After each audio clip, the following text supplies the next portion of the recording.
right, let's take a look to see what's been happening on the market front. We're flat on the JSE this afternoon. Of course, the Rand losing quite a significant loss against the US dollar, around about 30% since it closed, or 30 cents, I beg your pardon, since it closed last night. But international pressure, the US seems to be keeping interest rates higher for a longer period. That's a suggestion coming out from the central bank in that country. Perhaps that's the reason why we've seen the markets this way. Joining me is Makwe Masilela from Makwe Fund Managers.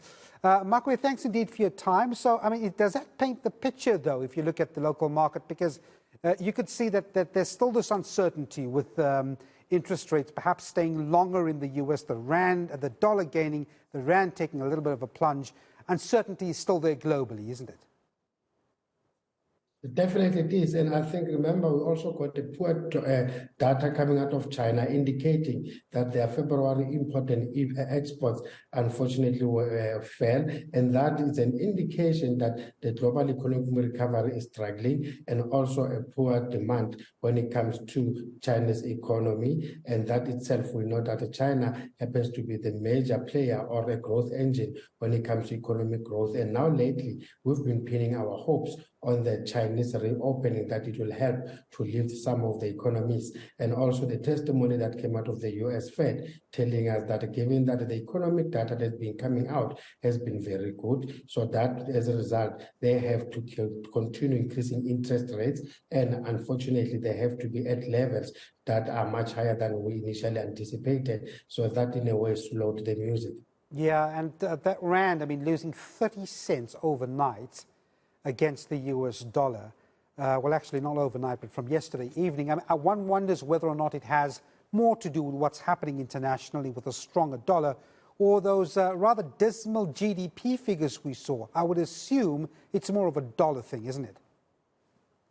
But definitely this is more of a dollar thing, for the fact that the dollar has been strengthening. And also today we've seen that the commodity prices have been weak. Remember, the rand itself is a commodity currency, so that also had a negative impact. And yes, our poor GDP numbers exacerbated the situation. Yeah. All right, two companies I want to talk about. ShopRite, the country's largest retailer. I mean, they're coming out with numbers impressive when it comes to sales. I think it's 18% up, but they're not making such an incredible profit. And I see the CEO saying today, had it not been for power cuts, that profit would have been higher.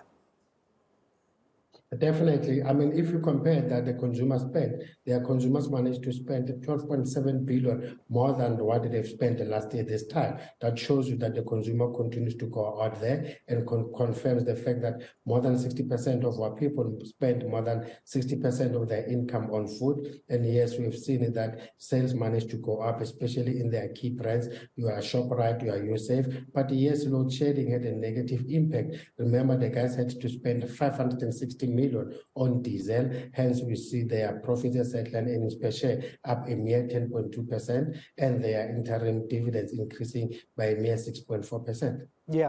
Nedbank, another interesting result out today. Good results. And Makwe, I'm just thinking that the extension of loans and the interest they are earning from those loans, that's a big contributor to their results. We just had Wayne Makari tell us that, look, people are racing towards getting more loans and fitting in solar plants or solar-powered material on at homes and businesses. I would imagine that's a big driver now for the banks. But what did you think of Nedbank's results? Definitely it is, and also remembering that consumers are struggling, and we've seen that on the private credit extension that will continue to go out there to get money from the banks, because we know our salaries are no longer enough to carry us for the whole month. And yes, they managed to increase their loan advances by 7%, that's good. And also for the fact that interest rates have been going up, that helped them to increase their net interest income by almost 12%. And their return on equity of almost 14, though is lower than the 2019 levels of almost 15, not too bad. But the revenue increasing by 11%, that helped to support their profits as headline earnings per share to grow up by 20%. Also, what was impressive, they've managed to pay a record high final dividend that was up by almost 14%.